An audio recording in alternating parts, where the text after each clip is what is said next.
10th में हम exam दिए और हम हुए फेल। भैया सुजीत भैया हैं, वो बोले हमें बाहर आओ, वहाँ पे भी एसी इंस्टॉल करने का 2 महीना काम किया। वहाँ पे ईंटा-उटा बिछा हुआ है पूरा, उसको बराबर करके वहाँ पे सो रहा है, वहाँ पे वो सुबह उठ रहा है, काम कर रहा है। तो सोचे थे यार ये लाइफ़ तो हमको नहीं चाहिए, ऐसा तो हम पूरा जीवन बिल्कुल नहीं गुज़ार सकते हैं। 2 महीने तो वापस आया, हम सरकारी स्कूल में एक बार गया था। वहाँ पे देखे बहुत सारे बच्चे हैं जिनको इंग्लिश पढ़ने नहीं आता है और इस बच्चों के लिए कुछ करते हैं। लॉकडाउन जब स्टार्ट हुआ था 3, 4, 5 महीने के बाद में जब उस टाइम में लॉस हम देखे अपना खुद का 2 लाख 1.5 लाख के करीब में बस लॉस हो गया। नमस्ते, मेरा नाम सनी गुप्ता है। मुजफ्फरपुर के छोटे से गाँव असनगर से हैं। हम एक स्टार्टअप चलाता है जिसका नाम है हैप्पीबू.com। हैप्पीबू.com बेसिकली एक गिफ्टिंग कंपनी है जो ऑनलाइन और ऑफलाइन में गिफ्टिंग डिलीवर करती है। मैं पढ़ाई मुजफ्फरपुर के पास में चांदनी चौक है, वहाँ के एक नया पब्लिक स्कूल में हुआ था। वहाँ पे नर्सरी से लेके 3 तक का, बस उसके बाद फैमिली इशू की वजह से हमें स्कूल चेंज करना पड़ा। पापा का फैंसी इशू की वजह से हमें गाँव में आना पड़ा। यहाँ पे मेरा एडमिशन होता है सरकारी स्कूल में और साथ में एक प्राइवेट स्कूल में सीबीएसई। वहाँ पे भी हम 1 साल कंप्लीट क्योंकि क्लास 3 हम ना नया पब्लिक स्कूल में हम किए हुए थे ना कि लक्ष्मी चौक पे, तो फिर से 3 क्लास में मेरा एडमिशन हुआ। वहाँ पे भी 1 साल 3 क्लास जैसे ही कंप्लीट किया, पता चला जो बिहार बोर्ड में हम जो पढ़ रहे थे, वहाँ पे मैं जो क्लास है वो 9th में हम चले गए थे। ऑफ कोर्स एग्ज़ाम हम दिए हुए थे, ठीक है? और एक बार 3 से वो 9th में जाना, ठीक है? उस वक़्त 9th में क्लास, नया स्कूल, नया फ्रेंड, नया घर, सब कुछ नया था बिल्कुल मेरे लिए उस टाइम। तो 9th निकला, 10th में हम एग्ज़ाम दिए और हम हुए फेल। ऑफ कोर्स होना ही था क्योंकि एक बार 3 से एक बार 9th में जाना और फेल होना, तो रोए, बहुत आँसू आया, बहुत रोए, बहुत ज़्यादा। मम्मी-पापा बोले एक बार फिर से ट्राई करते हैं, फिर से देते हैं। और मैट्रिक हम किए हुए थे, मैट्रिक में जैसे हम फेल हुए थे 16 में, 17 में फिर से सोचे एग्ज़ाम देते हैं। उस टाइम एक सर थे मेरे, अमित कुमार तिवारी सर, बहुत अच्छा पढ़ाते थे। मॉर्निंग में जाया क्लास करने के लिए, दोपहर में और रात में भी, और कभी-कभी तो वहाँ पे रात-रात भर पढ़ाई कर रहे थे, रात में वापस सो जा रहे थे। हम और मेरे साथ में कुछ फ्रेंड लोग थे, वो सब मिल के, और मैट्रिक का मेरा रिजल्ट आया और हम 2nd डिवीज़न से पास हो गए। वहाँ से मेरा जर्नी और स्टार्टअप ये सब शुरू होता है। जैसे कि मैट्रिक कंप्लीट किए तो उसके बाद फ्रेंड के साथ में एक स्टार्टअप करने का प्लान किए हुए थे। उस टाइम स्टार्टअप का मतलब ही नहीं पता था, सीरियसली नहीं पता था। तो सोचे यार कुछ करते हैं, स्टार्टअप शुरू करते हैं। तो हम लोग सोचे थे इंग्लिश क्लास स्टार्ट करते हैं और साथ में कम्युनिकेशन स्किल हो गया, पब्लिक स्पीकिंग, ये सब कुछ करते हैं शुरू, लेकिन उस टाइम में नॉलेज नहीं था। तो सोचे मैट्रिक कंप्लीट किए हैं, 17 में मैट्रिक फाइनल हुआ था, तो 2 साल 18-19 में हम इंटर फाइनल होने के बाद में इसको लॉन्च करेंगे। तो 2 साल बहुत काम किया उस प्लान पे, उस प्रोजेक्ट पे। साथ में एक हमें भैया सुजीत भैया हैं, वो बोले हमें बाहर आओ, एसी इंस्टॉलेशन का काम था, इंस्टॉल करने का वहाँ पे। तो वहाँ पे भी हम गए थे हरियाणा से पंजाब, वहाँ पे भी एसी इंस्टॉल करने का 2 महीना काम किए। वहाँ का स्टोरी बहुत अच्छा है। वहाँ पे हम जब गए थे वहाँ पे, तो वहाँ पे अलग-अलग सिटी में हमें जाना पड़ा था काम इंस्टॉल करने के लिए। जैसे एक सिटी में बरंडा या मोगे हम गए हुए थे, ठीक वहाँ पे क्या हुआ था, एक घर बन रहा है, बरंडे में ग्रीन सिटी करके है जगह, वहाँ पे। तो वहाँ पे जब हम जाते थे, नया घर बन रहा होता था, 2 तल्ला 3 तल्ला पे वहाँ पे है, वहाँ पे ईंटा-उटा बिछा हुआ है पूरा, उसको बराबर करके वहाँ पे सो रहा है, वहाँ पे वो सुबह उठ रहा है, काम कर रहा है। तो सोचे थे यार ये लाइफ़ तो हमको नहीं चाहिए, ऐसा तो हम पूरा जीवन बिल्कुल नहीं गुज़ार सकते हैं। 2 महीने बाद वापस आया और इंटर का तैयारी की साथ में चल ही रहा था उस टाइम भी, और आके यहाँ से कोचिंग वगैरह करके इंटर का एग्ज़ाम दिया और of course first division inter में आया मेरा। तो यहाँ से हम एक बार हुआ क्या था, हम सरकारी स्कूल में एक बार गया था। वहाँ पे देखे बहुत सारे बच्चे हैं जिनको इंग्लिश पढ़ने नहीं आता है, हिंदी पढ़ने नहीं आता है। वहाँ पे सवाल आया मेरे माइंड में, इसके लिए टीचर को गाली देने से कोई फ़ायदा नहीं है, सरकार को कोसने से कोई फ़ायदा नहीं है। हम क्या कर रहे हैं इसके लिए? इसके सॉल्यूशन के लिए हम क्या कर रहे हैं? तो वहाँ पे एक इंस्टीट्यूट सोचे, फ्रेंड से बात हुआ था आलोक से ही, तो एक इंस्टीट्यूट स्टार्ट करते हैं और इस बच्चों के लिए कुछ करते हैं। तो वहाँ पे हम लोग एक कोर्स डिज़ाइन किए जो 3 महीने का, ₹100 रुपया महीना लेके 3 महीने तक उनको इंग्लिश, हिंदी पढ़ना सिखाना। बस कोई स्पॉट नहीं बनाना है, इंग्लिश में बात करने वाला इस टाइप का, सिर्फ़ पढ़ना। ये बहुत सारा, मेरे आपके यहाँ का ना हो, लेकिन मेरे यहाँ का ये बहुत बड़ा प्रॉब्लम उस टाइम था।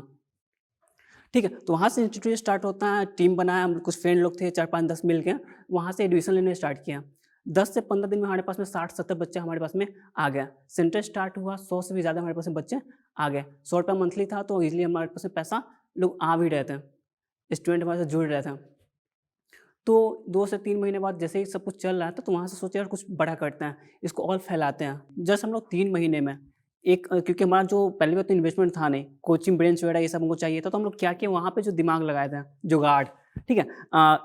प्राइवेट स्कूल वाले से हम लोग पार्टनरशिप किए होते हैं क्योंकि उनका स्कूल जो 9 से 3 चलता है, उसका तो खाली रहता है, तो वहाँ पे हम लोग डील करना स्टार्ट किए होते हैं, अलग-अलग स्कूल वाले से। पहली बात तो वो जगह फेमस होता है और वहाँ पे किसी को हम बोलते हैं यार यहाँ पे हम लोग सेंटर स्टार्ट करें तो ईज़िली वो लोग ट्रस्ट कर लेते हैं, लोग आना स्टार्ट कर देते हैं।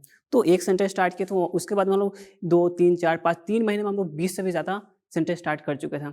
लगभग 20-25 टीचर लोग हमारे साथ में जुड़ चुके थे, जो लोग टैलेंटेड है, जो पढ़ाना जानते हैं, तो उन लोगों के साथ में उन लोगों का ट्रेनिंग भी चल रहा था। और यहाँ पे हमारे साथ में एक सेंटर पे हमारे पास में 60 से 70 बच्चा, 100 के करीब में हमारे पास में बच्चा एक सेंटर पे पढ़ रहा था उस टाइम में, और 1300-1400 के करीब में टोटल बच्चा हमारे पास में उस टाइम में था।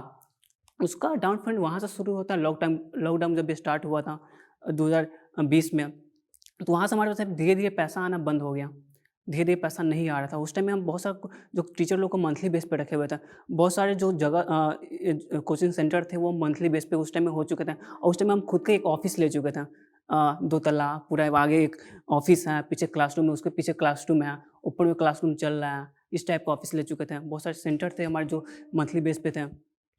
तो यहाँ से जब पैसा आना बंद हुआ, तो पहली बात तो जो हमारे पास में जो एक्सपेंस है वो तो रुकेगा नहीं, पैसा नहीं आ रहा है, तो वहाँ से लॉस होना स्टार्ट हो गया। 3, 4, 5 महीने के बाद में जब उस टाइम में लॉस हम देखे अपना खुद का, तो लाख, 1.5 लाख के करीब में बस लॉस हो गया था उस टाइम में, और सारे इंस्टीट्यूट सब कुछ बंद करना पड़ा था। उस वक़्त टीचर लोग का फ़ोन आना मेरे पास स्टार्ट हो गया था। हर एक टीचर का फ़ोन आ रहा है, बोल रहे पैसे के लिए, और पैसा है नहीं, और कोई दूसरा इनकम सोर्स मेरे पास था ही नहीं उस टाइम में। सो वहाँ से हम उस टीचर को पैसा दें। वहाँ पे भैया से पैसा लिए, कुछ फ्रेंड से पैसा लिए, इधर-उधर से मैनेज हुआ, और ये बात पापा को भी नहीं पता है। उसके बाद में बहुत ज़्यादा प्रेशर था, कुछ करे या ना करे, डिप्रेस भी उस टाइम में बहुत ज़्यादा हुए थे 2-3 महीने के करीब में। उसके बाद में एक और नया मेरे फ्रेंड आए हुए थे, जो बोले एलईडी बल्ब मैन्युफैक्चर का काम स्टार्ट करते हैं। एक इन्वेस्टर से 5 लाख रुपया लिए हुए थे फ्रेंड, और हम लोग 4 पार्टनर में थे। तो एलईडी बल्ब हम लोग मैन्युफैक्चर करना शुरू किए। दिल्ली से माल मँगवा रहे थे, और असेंबल हम लोगों को करना था। एलईडी बल्ब को अपना नाम चढ़ा के जेबिन एलईडी बल्ब से नाम से उनको सेल करना था। ठीक है? तो मार्केटिंग ये सब कुछ में हमें मन लगता है, मार्केटिंग, सेलिंग वगैरह में, तो हम वो डिपार्टमेंट लिए होते हैं। एक मेरे फ्रेंड थे जो मैन्युफैक्चर देखते थे, एक फ्रेंड थे जो ऑफ़िस का जो काम होता है वो, और एक इन्वेस्टर थे वो जो कुछ नहीं करता था।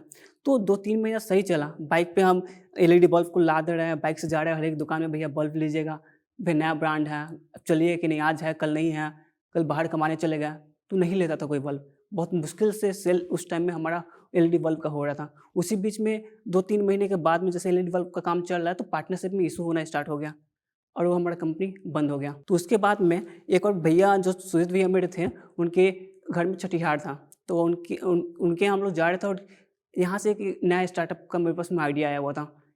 वो क्या था, जैसे कि भैया का छठीहार था, वहाँ पे हमको जाना था हमें, ठीक है? तो हमको दुकान में जाके गिफ्ट लेना, ये सब पसंद नहीं है। तुम सोचिए एक ऐसा कोई ऐप हो जहाँ पे केक वगैरह हो या गिफ्ट हो, जो हम ऑर्डर करके घर पे मँगा सकें, बहुत अच्छा होगा। और इस फ़ील्ड में जो केक का जो बिज़नेस है, यहाँ पे कोई बड़ा ब्रांड नहीं है, मेरे यहाँ कोई गोल्डन डिलीवर नहीं करता है, तो इस पे कुछ करते हैं। तो बात है नाम का, नाम क्या रखें? तो एक फ्रेंड से बात हुआ था, वो हम लोग सोचे थे नाम कुछ यूनिक रखना चाहिए कुछ, क्योंकि एक बिज़नेस जो होता है वो नाम से ही चलता है, नाम बहुत इम्पोर्टेंट होता है, बहुत ज़्यादा। तो वहाँ पे एक फ्रेंड से हम बात किए थे, तो बात चला था क्योंकि गिफ्टिंग पाउडर हम लोग डिलीवर कर रहे हैं, केक वगैरह कर रहे हैं, तो नाम यूनिक होना चाहिए। तो छोटे बच्चे को हम बेबी बोलते हैं, ये बेबी हम लड़की को बोलते हैं, लड़का को तो नहीं बोलते हैं ना। तो सोचिए बाबू, बाबू बहुत ज़्यादा फेमस है, बाबू, बाबू सोना भी पता होगा आपको। हाँ, तो बाबू को लड़का लड़की दोनों को हम बोल सकते हैं। तो जो बाबू को हम गिफ्ट देते हैं तो बाबू हैप्पी होता है, बाबू खुश होता है, तो हैप्पीबाबू.com वहाँ से नाम मेरे माइंड में आया था। और वहाँ पे उस टाइम में मेरे पास इतना पैसा तो बिल्कुल नहीं था, क्योंकि पहले से लोड था बहुत ज़्यादा। तो एक वेबसाइट बनाए, ऐप बनाए, ये सब कुछ बनाया। तो खुद से डोमेन लिए थे, होस्टिंग लिए थे, वर्डप्रेस पे वेबसाइट बनाया। यूट्यूब से सीख के वेबसाइट बन गया हमारा। और एक दुकानदार से हम बात किए केक के लिए, तो बोले थे हम पार्टनरशिप करना चाहते हैं, और हम लोग ऑनलाइन केक को सेल करेंगे इस एरिया में। तो वेंडर 10% प्रॉफिट मार्जिन पे एग्री हो गया काम करने के लिए। तो उस टाइम हमारे पास में एक वेंडर था, और ऑनलाइन हम लोग डिलीवर करते थे। जैसे जो लोग हमको जानते हैं वहाँ से तो हमारे पास में ऑर्डर आ रहा था, लेकिन जो लोग हमको नहीं जानते हैं, ट्रस्ट इशू, जो हम लोग को ट्रस्ट नहीं करते वो तो ऑर्डर हमको नहीं देंगे ना, क्योंकि ये कंपनी है, डिलीवर होगा कि नहीं होगा, टाइम पे होगा कि नहीं। तो वहाँ पे हम लोग फ्रेंचाइजी मॉडल अपनाया, क्योंकि जितने भी आस-पास में दुकानदार हैं, जो होटल वाले हो गए, किराना स्टोर वाले हो गए, उनसे हम लोग जाके पार्टनरशिप कर रहे हैं, भैया आपके यहाँ बैनर हैप्पीबाबू.com का बैनर लगा रहे हैं, अ, आपको कुछ नहीं करना है, आपके आस-पास का जो भी ऑर्डर आएगा, वो आप हमें दीजिए, डिलीवरी, पैकेजिंग वैकेजिंग सारा कुछ हम लोग देखेंगे। तो यहाँ से हमारा ट्रस्ट बिल्ड होना स्टार्ट हो गया। 20 से ज़्यादा आउटलेट हैं, 45 से ज़्यादा हमारे से पार्टनर हैं और 3 डिस्ट्रिक्ट में हम ऑपरेट कर रहे हैं। अगर आप मुजफ्फरपुर से जुड़ी ऐसी ही कहानियाँ सुनना चाहते हैं तो जो स्टॉक मुजफ्फरपुर को सब्सक्राइब करें और लाइक करें।